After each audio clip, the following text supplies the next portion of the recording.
Oh, here it is. Everybody, welcome back to Spirit Plays More Spiral Nights. Before we begin, please click the like button, subscribe to see more in the future. Hey, I made a maze, a Halloween maze, for my daughter, because it's her birthday. She turned 10 on October 21st, and one of the presents I gave her was, I can no longer call her Tiny, and that's fine. Young lady's a good name to call her. But what it is, I made a Halloween mix. So this maze, let me back up again. This maze I made somewhere else on my property. It's roughly the size of, I don't know, maybe like 12 feet by 20 feet, but it's 2 floors. So I took the wood that my company throws out, because, you know, wood's a commodity these days, and I was like decorating my dojo wall with it. But I said, yo, I'm gonna make like a Halloween maze. Like, how cool would that be?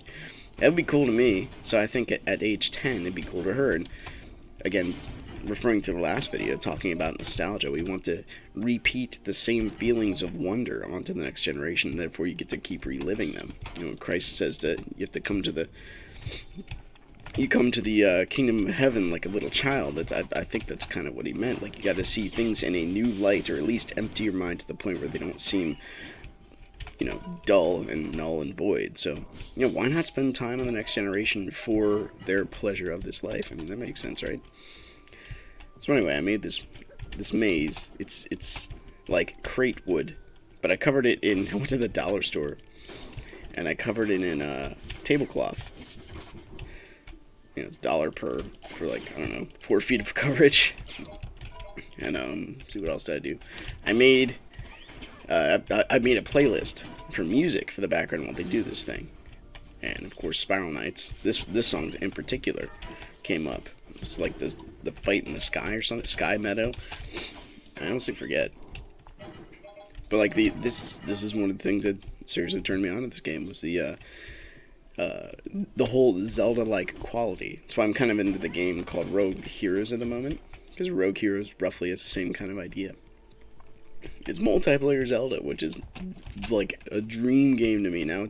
At this point, it's just like I gotta hurry up and raise my kids to the point where they can enjoy it and experience it with me. Because as you get older, views tend to not necessarily separate, but you have more reason to, you know, build your own castle, as opposed to helping others build theirs. I mean, there's a time and a place maybe for all of that stuff, sure, but it's you have less liberty to hang out. There we go. That sounds good.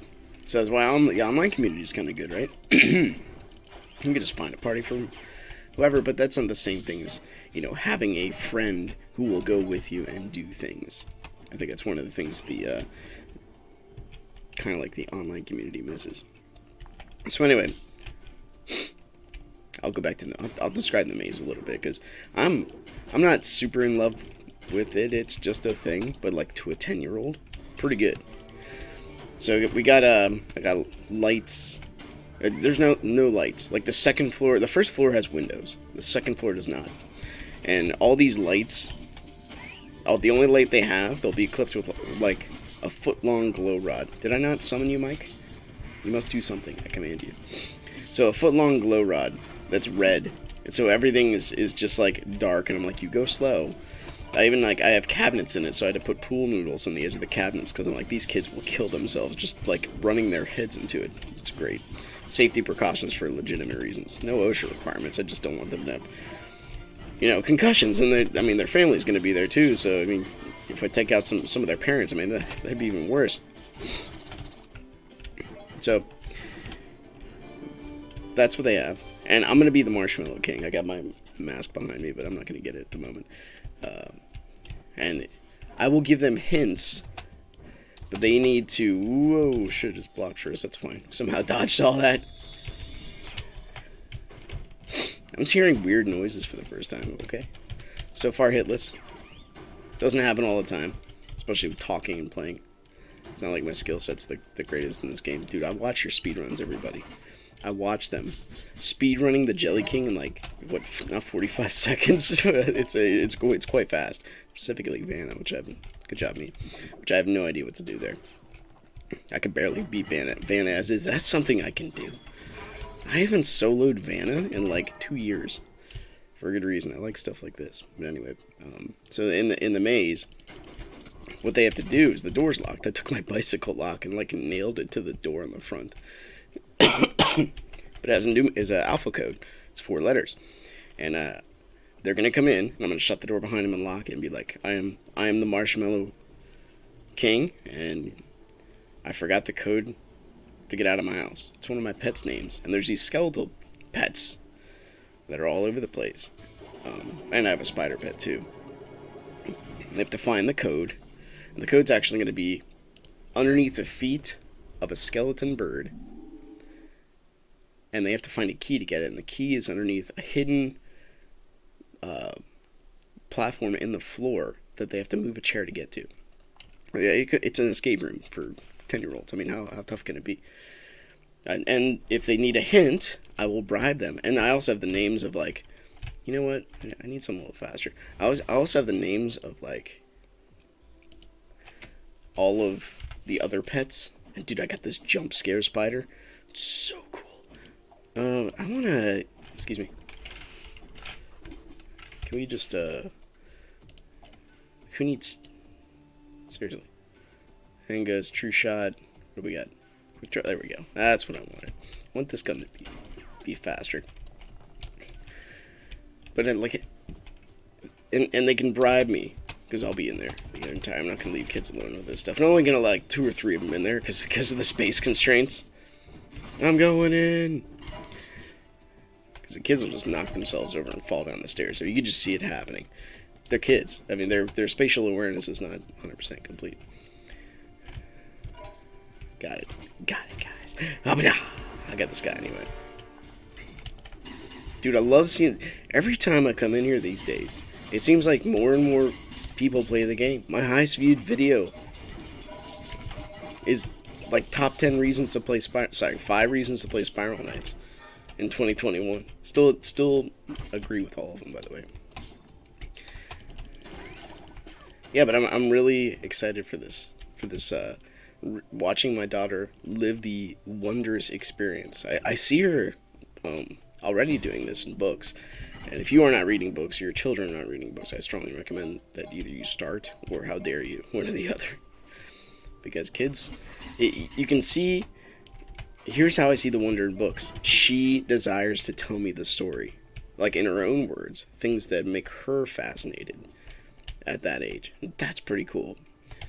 Like, Daddy, let me tell you about this story. The worst thing I could do is say no, because then that'll teach her to be closed off. No one really cares.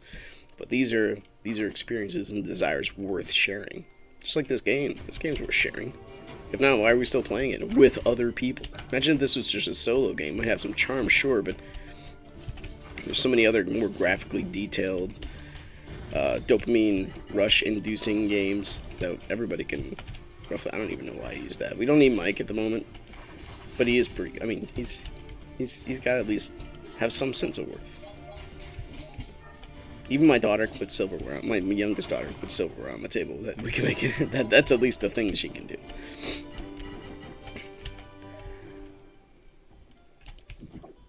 Yeah, but seeing that wonders. And we got her, like, a bunch of books for her birthday. And what kind of kid asks for that? And that's pretty awesome as far as I'm concerned. Okay, watch out, guys. We got this. So on the playlist, I basically have the entire Spiral Knight soundtrack. And this song is like, when they come up, it's really neat. And on the first floor is where I'm playing music, so when they get to the second floor, there's like no music. And the spider's name's Bill. I put their names like right next to where they are. Like you walk by this path, there's all this webbing there. The spider just jumps out. Come on, guys. I still get the follow me and the help icons confused. Thank goodness we got more shinings to add to our... I know some of you guys watching this have like a 5 billion connection, or not a collection of shinings. If only I had rads that were the same way. My farming abilities are not quite on par with the rest of you guys. I know the brilliance of Vanaduke has been over and done with. Not over and maybe not done with, but it certainly has been flushed out. That sounds good. It's been flushed out. Like, oh, thank goodness. He brought a mech to help us out. I mean, so I'm looking forward to that. To bringing kids through that experience.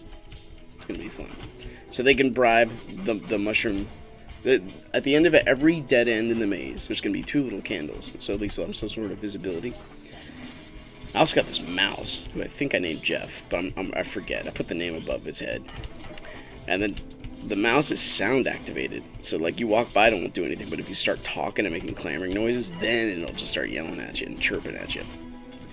It's right I put it right next to the cabinet, too. That's up above your head. So if you stand up too fast, you'll hit it with your head, make a loud noise, and then it'll proceed to laugh at you with terrible music playing in the background. It's gonna be great. I can't wait. I put pool noodles on the edges, so it'll be a rough bang if they do bang their head, and hilarious at the same time. So they can, at the end of every dead end, there's candy, and the Marshmallow King likes candy. So I will give them a hint, like, I think I like sitting in my chair, or I think it's named after one of my pets. That's all good. And so anyway, I know we have the Dark Harvest going on at the moment, but I chose this gate because, like, every one of these little green things I see, the potential to play the music I just found there. I just started early because, you know, why not? Also, I needed some sort of brilliant way, maybe not brilliant, but wait, I need to get some money. I think we have consumables. Where are we at? So this, until November 2nd, so I get like 2 weeks to get 300 energy. Are we there? Like, I know, oh, not quite. We are all actually almost there, and I do need to put some stuff up for sale. Just little basic commodities. It's so nice having a full party here. Let's go. Take your time. The other thing I did, at least the past couple weeks, is so that's the beauty part. That's the wonder part. That's seeing growth in a youthful person and saying that's amazing. Also, this cat, he's here, but the kid's cluttered his kitty table where he usually lays down and leaves me alone with a whole bunch of stuff.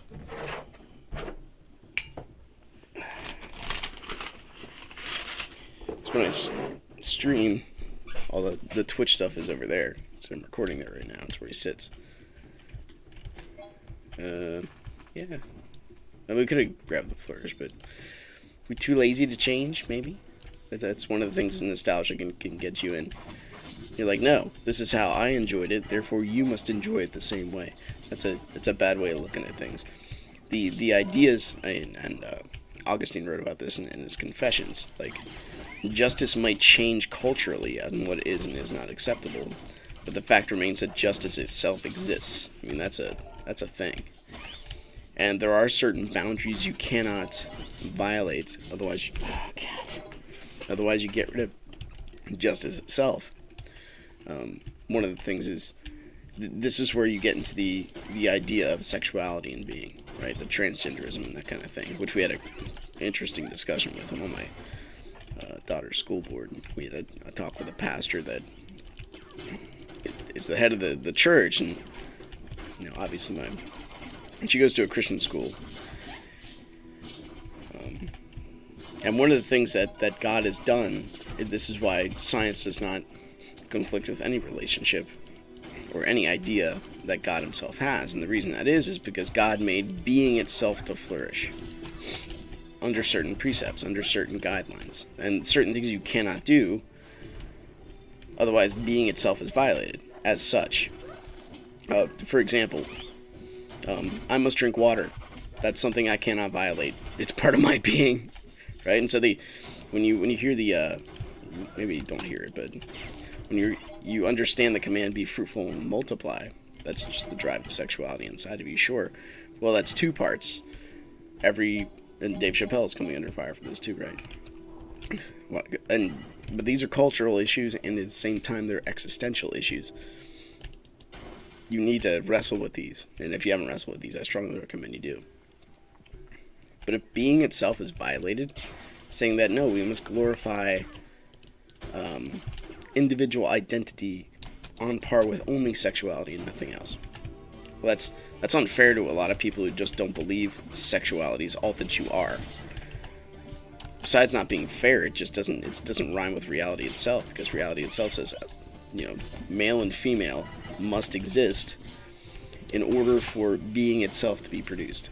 So that's not a knock against people who have certain poles, just like, an ideal person has two legs. That's not a knock against people that just happen to have one leg. That's just how things have to be in order for being itself to continue. I'm thinking about, like... Here we are. I feel better. And if you deny that, sure, maybe... Arnold Schwarzenegger was in a movie where they made a man pregnant. Does that mean you can have society itself exist by that process? Absolutely not. You know how much that would cost, and the issues that go into that, and the hormones and stuff, how unnatural that has to be. Then you have books like Brave New World, which, say that people are all grown in test tubes at this point in life. And I guess we can get to that point too, but you still need surrogate mothers that pardon me, are rocking out natural DNA growth in the feminine, which mankind is yet to strive to make any better. We're still attempting, as far as last I checked, and it wasn't too long ago, like a year or two ago, I was doing research on artificial intelligence, which is extremely fascinating. I'd recommend you guys looking into it, just the concepts of it. We cannot make, as intelligent as we are, self-replicating DNA. The things we have made are laughable compared to what is already in the world that's supposed to be naturally just happened. It's amazing. The thing about it, I'm going to just do a hop over to artificial intelligence itself. So the way we understand intellect and being, that I thought really was fascinating, so I want to share this with you. It's kind of like what I got out of it too, is that we could not make intelligence without a point of reference. Like, we had to put, in order for sufficient artificial intelligence to exist and make decisions, we have to put it in something. We have to give it a point of reference. And that makes sense when it comes to, like, from what we understand as intellect. Because if you don't have a body, and this is where you get into the logos of Genesis. If you don't have a body, then what's the point? Like, there's no start, there's no end, there's no... You know what I mean? It's just a vast cosm of the abstract, and I think this is why, God uses a metaphor to describe himself. He talks about, uses a form of language, the logos. In the beginning was the Word was with God, and the Word was God. That's in John. And then we have the same thing, because word is action and communication and relationship, like all at the same time. And the Hebrew, it's a little bit different. Yikes. Dude, these plants. I wonder if Java just saves all the plants. We got Sir Pork Chop. What a name. Whoa. But anyway, language is just so amazing.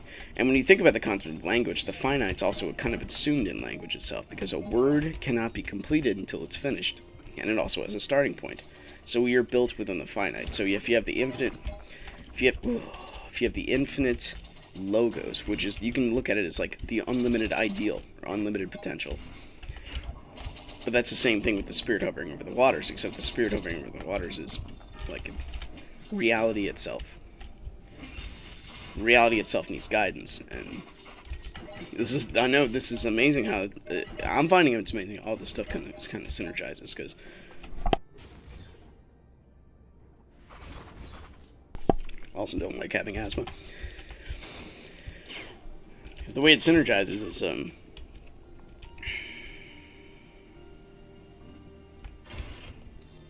when you look into the forms of deity, at least that holy spawning monsters, Batman.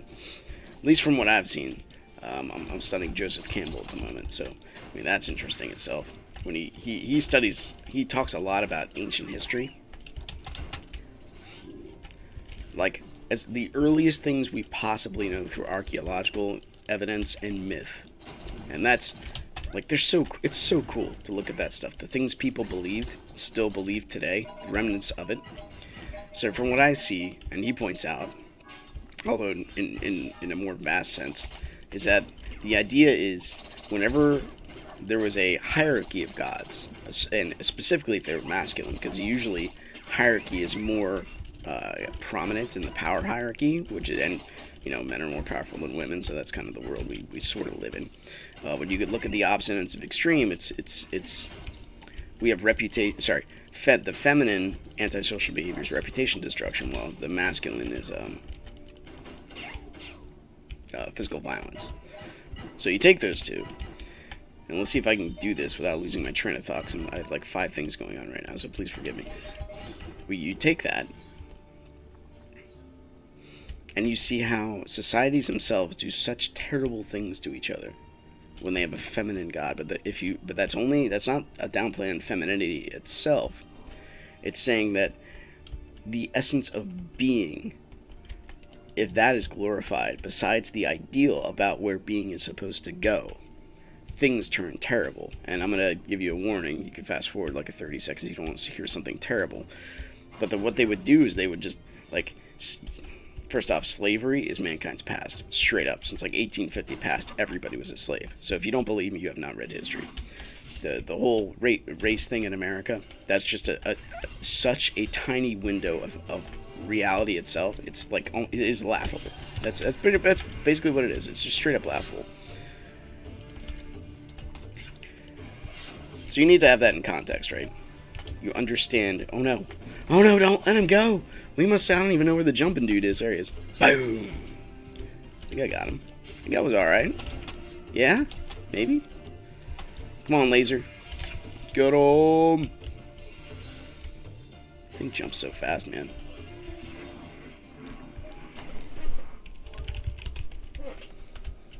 We did get some pumpkin coins. Maybe I'll get a little hat after this. My little sleepy friend didn't make it. So what's that have to do with artificial intelligence? Okay.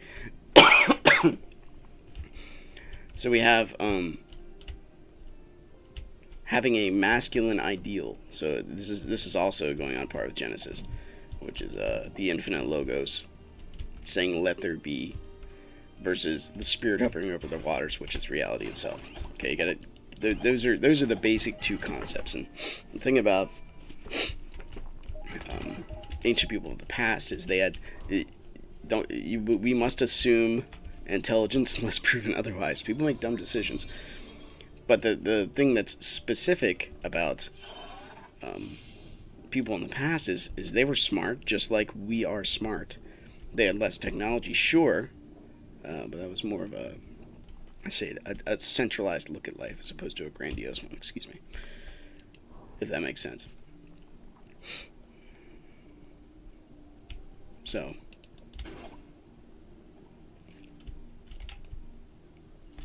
it's so easy to lose track of your thoughts, dude, especially when you're playing a game, but that's okay. Thank you for listening to me. So, the idea is, so you take infinite potential, which is the spirit, and you take the logos. And infinite potential is also raw emotion itself. Christ shortcuts this when he gets angry. And you can look up how many times Christ got angry in the Bible, because he did. But to say he did not, and he's this peaceful person, it's also denying the fact that he affirms what they said about David, where he was a man after God's own heart. Well, David fought people, and there's a John Wesley quote that if the church loses its decisiveness, it loses also its moral authority. You have to make a point. Don't yell at me. You're a cat.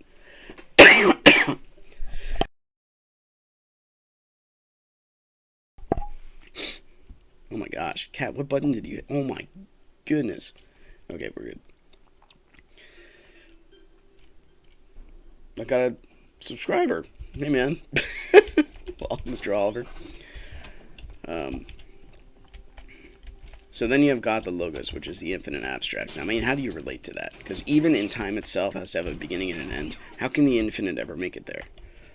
These are things you need to think about. This is why one of the reasons I would argue, we need this one, that the scientists wanted to say the universe never had a beginning. We just don't understand it, because once you posit a beginning, you have to posit something outside of that beginning, which is very tough, because then you have to agree that there's something outside that we don't know, because agency is a thing, and we get to live this agency with the masculine-feminine paradigm, or if anything, just because the instincts and the hormones that just drive us to move. And that's only looking at the pure chemical sense. It's not looking at the whole psychological drives that are built from the ground up, or the essence of how we're just basically born to talk, because otherwise it just doesn't make sense how our minds can formulate language.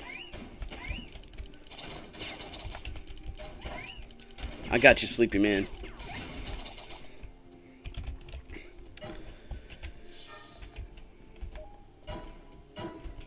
So, being itself, when we talk about a word, it has to have a start and a finish point, or a sentence, or a thought. Even a lifetime has meaning almost because of its finitude. And this is one thing that God lacks, is finitude. So God uses words to convey meaning. And God uses amazing words. And we had a discussion with a pastor the other day who said that, and it's amazing because he had a doctorate in Greek linguistics. So that's quite interesting. And he said the Bible, we absolutely do not believe in the inerrancy of Scripture. That means we think it makes errors, because there's a good part of this church that straight up advocates for homosexuality in the church leadership, and their own book of discipline says that no, this is not a thing, specifically because the Bible does not condone it. But I would say even beyond that, and this is from me, because it does not contribute to being itself. And sure, maybe they're born that way. Sure, maybe there are exceptions. That's not the point. The point is, when you want to raise, so there are things about church leadership. So here's where if you take being itself and what is necessary for being to continue as it is, and you take that and instead you put the violation of it. And I'm not saying this is not a knock on, just like it's, again, not a knock on a one-legged man, but you take the violation of it and you say this is the ultimate and make this the standard for everything else. Well, what you're doing is you're violating being itself, and you're putting almost like the abstract, not the abstract, you're putting the exception as the norm. This is also very prevalent in the abortion issue, because you're saying, what if they get raped? Okay, what if they do? Does that mean abortion should be common and illegal for everybody? Well, that's not a good idea. But that's exactly what's being, the kind of argument that's being said. And you need to articulate this stuff. You really need to, because what happens if you don't articulate it? You don't express your words, you don't convey language, you don't, say there's meaning in thought itself, when there absolutely is. Then you have problems. Our life, we are social beings meant to communicate. If anything, because we live on different little islands here, and we have different thoughts. And the way to convey those thoughts is legitimate language. So what I said to this pastor is, you don't believe in the inerrancy of Scripture. Sure, there's variation that might go from culture to culture, but there's still certain things you cannot violate. What do you have the key up here for, buddy? There's certain things you cannot violate. Otherwise, being itself just stops working. Just like in any relationship. It's like that's saying from a Christian perspective that the God who created self-replicating DNA could not put a message into reality to give us certain guidelines where relationship will be broken. Because every single relationship and love itself will be violated if love is always conditional every single time. And you just ask my wife this, or she can ask me this, are there certain things you could do that would say we're not married anymore? Well, yeah. But these are, you can't just do anything and say I still love you. That violates the definition of love, which is pull, agency, and duty. Specifically, when you look at like the historical concept of love, not the pure hormonal that takes love itself and dissects it. Now, I could say my daughter will still be my daughter all the time, but she might do certain things that would say, okay, we need to take a break, or we need to step away, or I need to step in and intervene. There's various relationships of it. But the love that usually cultural society is talking about is the affirmation of all that is done. And that's not how that works. There's loyalty, which I think is more a better definition of love. Being loyal to somebody. We forget that loyalty because there's responsibility. The freedom to do the right thing. I think that's what James Madison said. So that's part of love itself. You know, you can even use that with the car analogy. I love my car. Well, that means you have a duty to it, right? But it's not the same kind of love as a person. And these are you know, the English language is very weird with this. Because you'd think there'd be a distinct difference between the two. Anyway.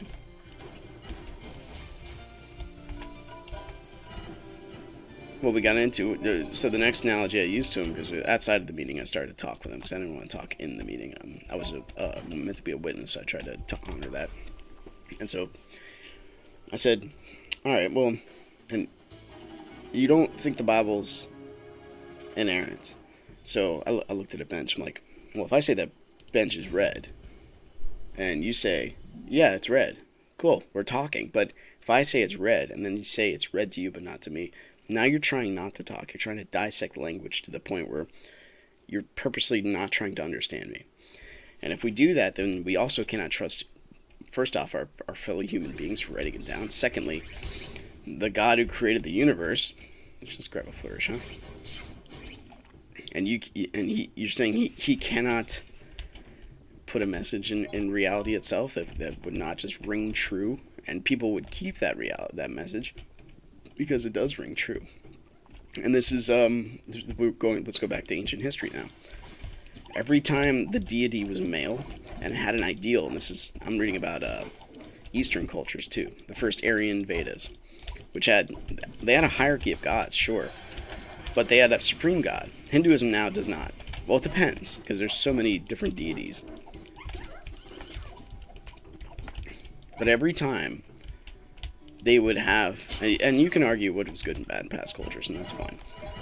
And I'm not advocating for Hinduism or the Vedas or anything like that. But I am saying whenever the deity was masculine specifically, and there was a hierarchy, and the individual, as opposed to the state or the system, was valuable, the whole society flourished. And that goes right on part with, you know, seeing divinity in a person. You know, love your neighbor as yourself. Love God first, and then love your neighbor as yourself. Because you have to, first off, you have to see yourself as a being worthy of love. So the thing, the suti, I think it is, where they had the, you know, if a guy would die, the girl would just throw herself onto the funeral pyre. They have eyewitness accounts of this actually happening. So this is the woman willingly doing this because her man was her manifestation of God. Well, that's not accepting the divine dignity of a person. That's saying, no, you're just thrown away. This one is so much more than yours that you just need to die, and your life has no existence or purpose without another person. That's not putting the divine nature of a person on a high tier level. It's putting way below. Each person has individual dignity.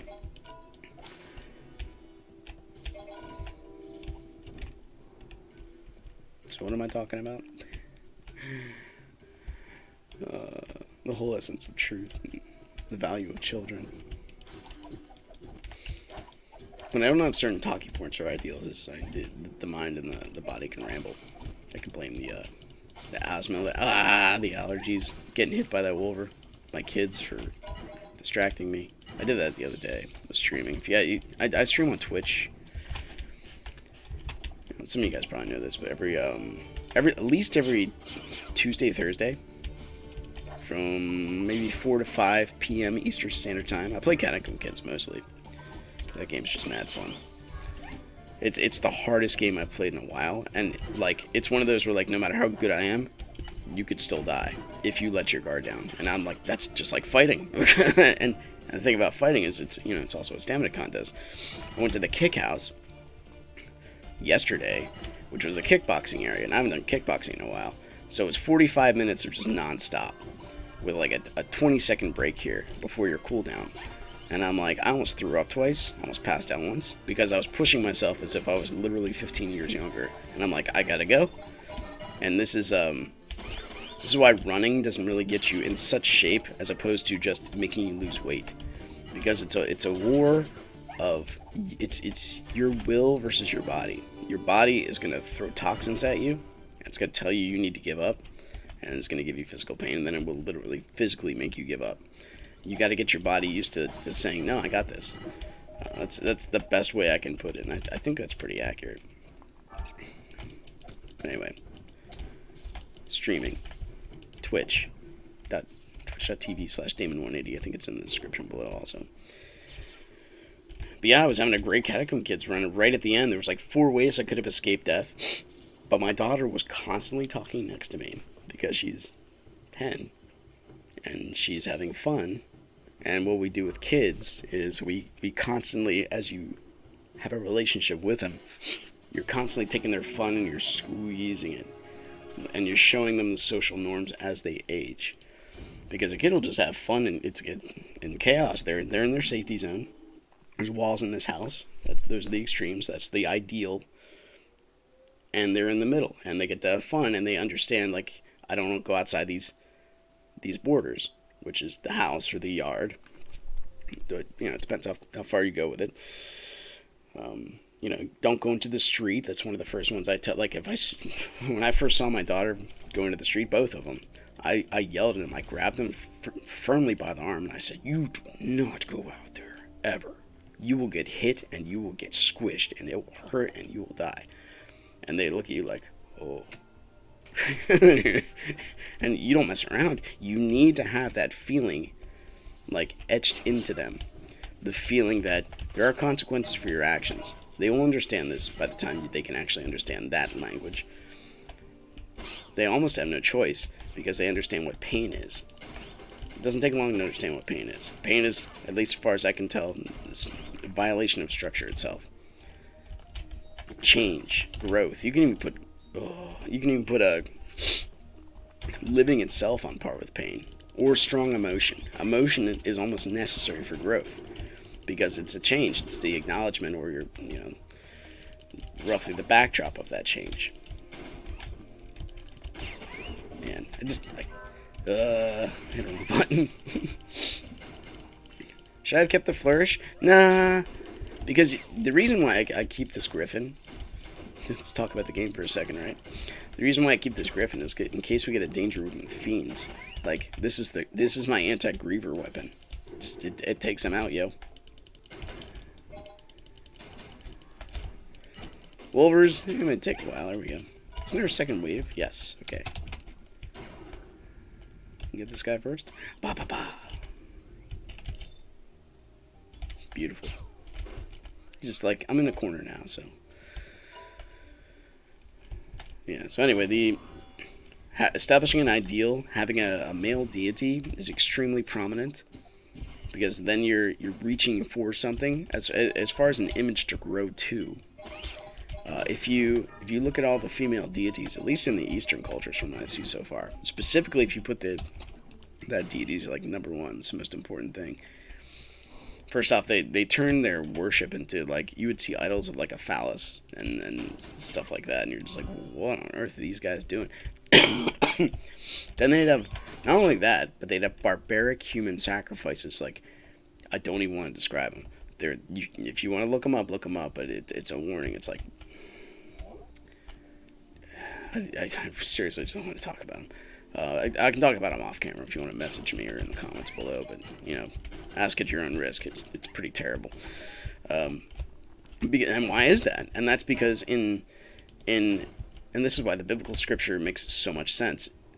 If you go toward essence itself, well, if you look at infinite potential, which is the Spirit hovering over the waters, there's life and death in there. It's like a sine wave. It goes up and down.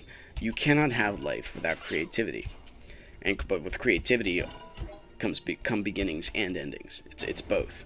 It's not just one or the other. We want it to be one or the other, and you could say death kind of symbolizes that, where eventually there is a finitude or a breaking off point where, something will be decided at some point.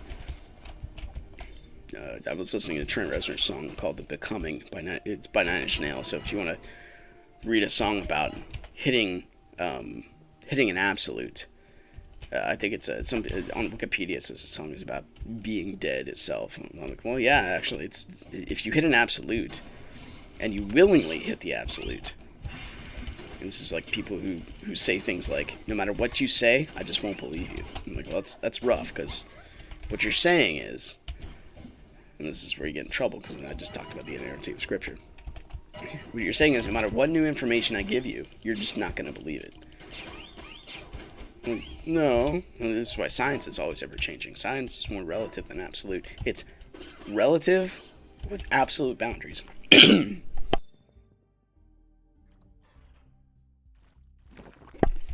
You could say that science itself, has certain things that cannot be violated, like the structure of experiments. If you're looking to find out a certain thing about something or somebody, and then you start experimenting about random variables, well, you're not finding anything out. It's the same kind of thing. There's certain things you have to do not to violate the relationship of science. It's the same with people.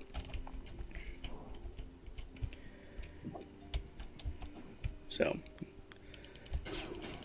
yeah, we found hearts. Thank goodness. I'll be at full. What we get, like 3 radians? Yikes. That's fine. We'll do some auction stuff maybe.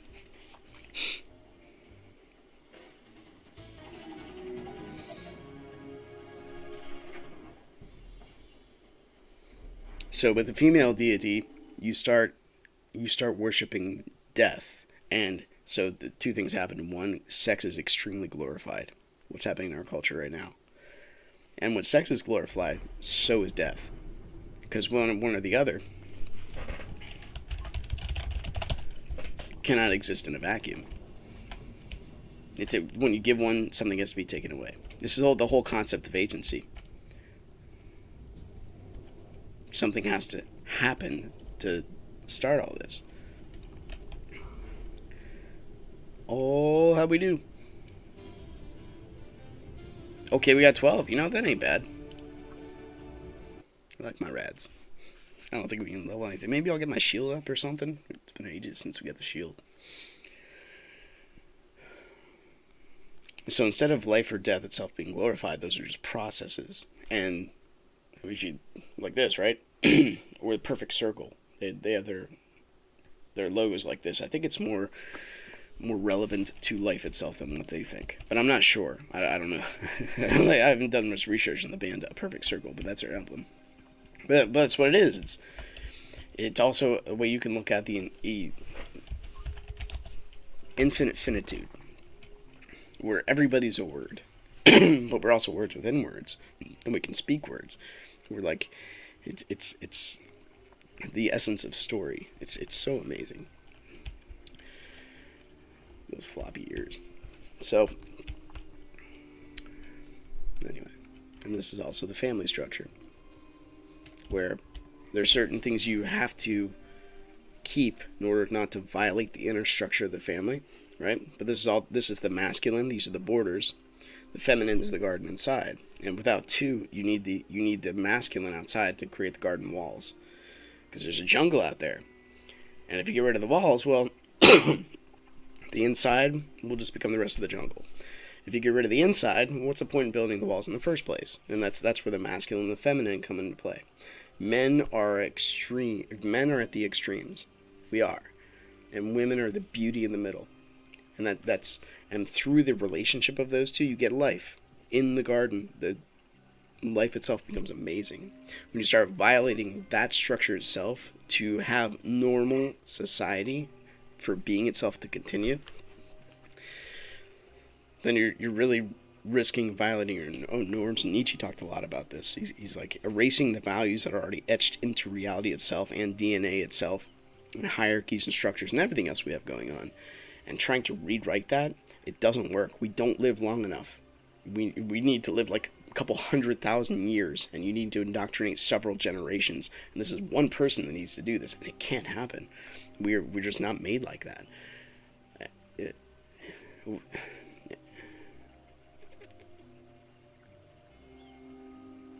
But anyway, it's a relationship. Certain structures. And everybody can understand this too. There's certain things you don't violate. And the older you get, the more detail-oriented you have to be. You have to pick apart thoughts critically. And if you don't as an individual and just trust the system is not going to lie to you, you're doing yourself and your fellow beings a disservice. Because you are invincible. Not invincible. You are more powerful than you know. Whenever people think they have no influence, well, that's terrible. The person who thinks they have no influence will walk by a man beating up a woman, do nothing. You can do something. At least call the cops. You can always do something. Thinking you have no power to do anything is the worst thing you could possibly do, because then violations will happen around you. The structure around you will be violated, and you will not care, and then everything will be just turned on its head. We are seeing that right now. We're always seeing that. So somebody needs to step in and make decisions when decisions are viable. Anyway, I think I'll do it. There's your philosophy session for a while. Sorry about the coughing. Just the nature of being itself, right? There's a little violation of structure for you. Thanks for watching. If you guys enjoyed it, click the like button, subscribe to see more in the future. Oh my gosh, rain, snow. You're so beautiful. See you next time. Take care.